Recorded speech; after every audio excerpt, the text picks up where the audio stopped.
From Arizona, Ms. Kirkpatrick for 5 minutes.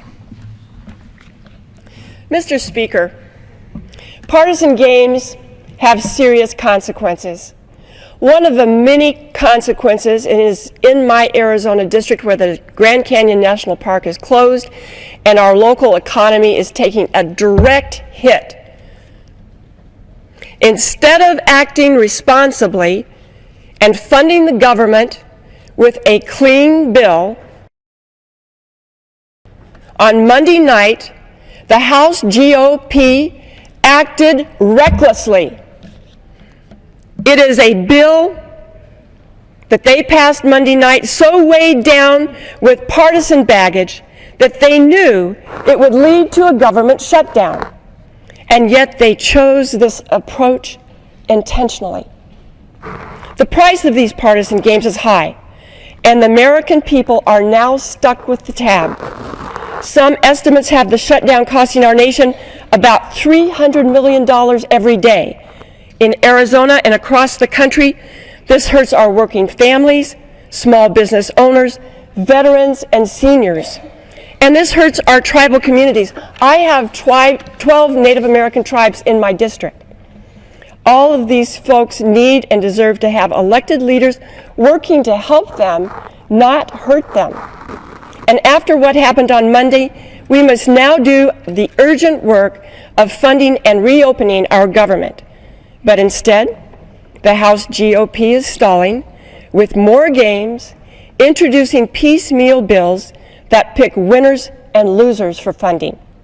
Last night, they tried to do it with piecemeal bills for veterans and for national parks.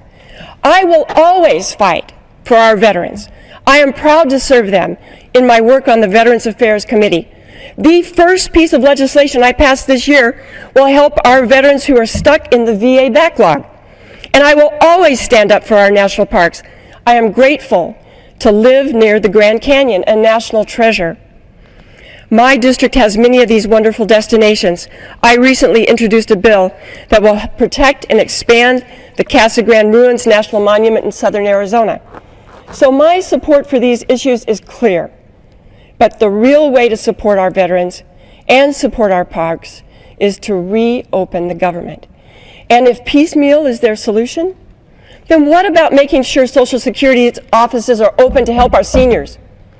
What about making sure programs to help women and children are up and running?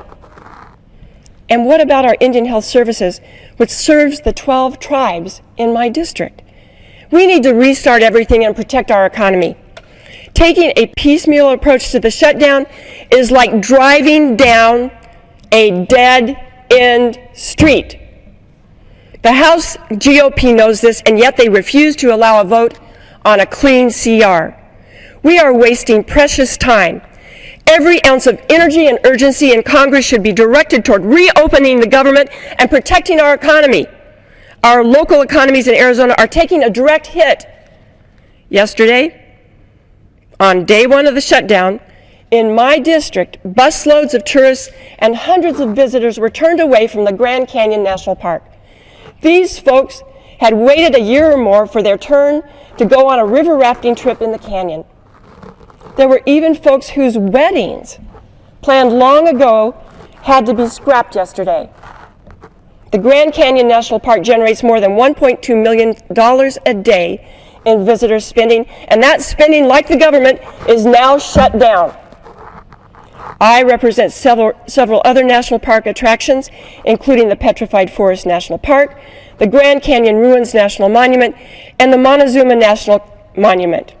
These are some of Arizona's most important economic drivers. We can't afford to hang a closed sign out in front of these destinations. This shutdown will devastate the small communities in my district. I call on my House colleagues to stop the games and get to work to restart government. Mr. Speaker, I yield back.